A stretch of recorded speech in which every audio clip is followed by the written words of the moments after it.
And today is Ask the Mayor Day, so Greensboro Mayor Nancy Vaughan is live with us in studio. We're going to be discussing all kinds of things, the IRC crime stats, the Coliseum contract, and things of that nature. We want to make sure that we get your questions answered. You can text those questions now to the number that's on your screen, 336-379-5775.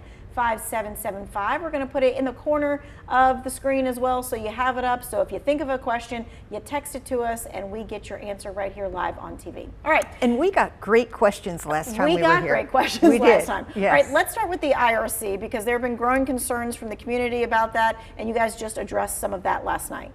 Well, we had our council meeting and there were speakers from the floor who were addressing it. The local business owners have some very legitimate concerns about some of the activities that are coming from the Interactive Resource Center. One thing I would say about the Interactive Resource Center is that they are truly one of our best partners when it comes to aiding people who are experiencing homelessness. So it's a tough balance for us, but we have met, I know the business owners have met, and the city is prepared to do a number of things which I think will assist the neighborhood.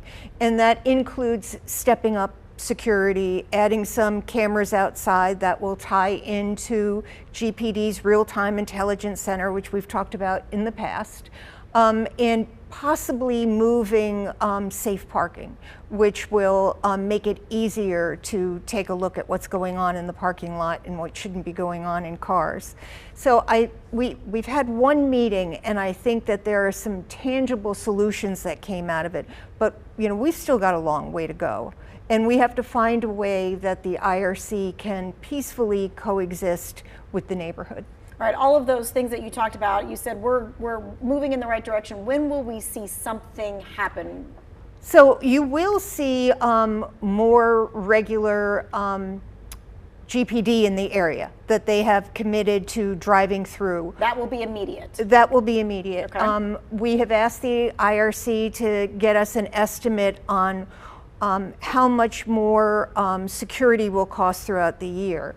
And I think the city is willing to pay a portion of that. I hope the county will match what we pay. So these are things that are moving along. Safe parking, we're looking at a number of locations right now where possibly it could go. So these are things that are happening in real time as we speak. And that is not the be all end all. There are gonna have to be a variety of other solutions. And we've gotten some good feedback from the neighbors on what they would like to see. So, we're going to try to make that happen. Okay, we'll continuously talk about the IRC and what the movement is. Yes. I'm sure every single time that we talk. All right, let's talk about those crime stats overall when it comes to the city. I know you have crime stats from like a whole graphic of them from last year so that we can kind of compare things. Yes, and people can access them pretty easily.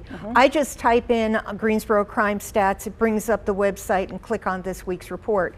And the one thing that people always look at, because it is very concerning, is obviously the number of homicides. Last year at this time we had 36 homicides. This year we've had 19 too many, but that is a 47% decrease in homicides. Over a 5-year period, if you were to average it in, it is a 21% decrease.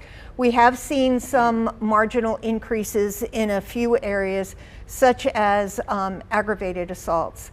But under that, simple assaults have come down, kidnapping, abduction has come down, rape has come down, human trafficking, robbery, arson, extortion, blackmail. So we are trending in the right direction. And this is my go-to report. And people say, well, GPD are fudging on the numbers, that they're not actually reporting everything. And let me say that we are reporting, and every other city is reporting to FBI standards. And we have to do that. If we're fudging on our numbers, then there would be significant pushback for that. So I think what we're seeing is a really good trend, especially when you look at it compared to the 5-year results. And I like that you said people can go on and look at it every single week and see what's happening. I do. For sure you do. Yeah. All right. Last week, we kind of talked about the migrant facility scaling back. Yes. And so maybe a lot of people were on vacation last week and maybe missed that. What has happened? What do we think is going to happen in the future with that land? So, we've been contacted to say that it is now in a cool status, which means that there is no time period when there may be undocumented children there. They have to give us, I think it's a 60-day notice if they're going to start bringing children to the site. I think it shows that the ratio is really down when it comes to undocumented children and the number of beds that are available. We are the last to fill and the first to empty, and at this point it is never filled. And I feel badly for the neighborhood again, because they've been living under stress for the last 2 years with this wait and see.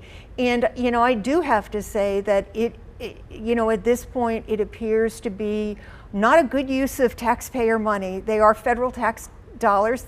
That's our money. We probably could have used it in a different way, but that's not our decision.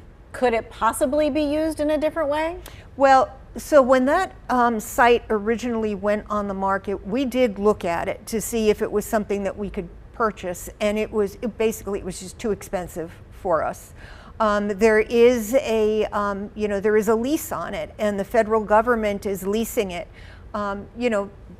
If they wanted to reach out to us to see if we could possibly partner with them to use it in a different fashion, I think we would be open to that, but that would really be up to them to make that call. Okay. All right. We're going to be talking about the Coliseum. They're under new management and things of that nature. We're also going to be talking about housing prices. All of that is coming up along with your questions. That comes up in the next segment.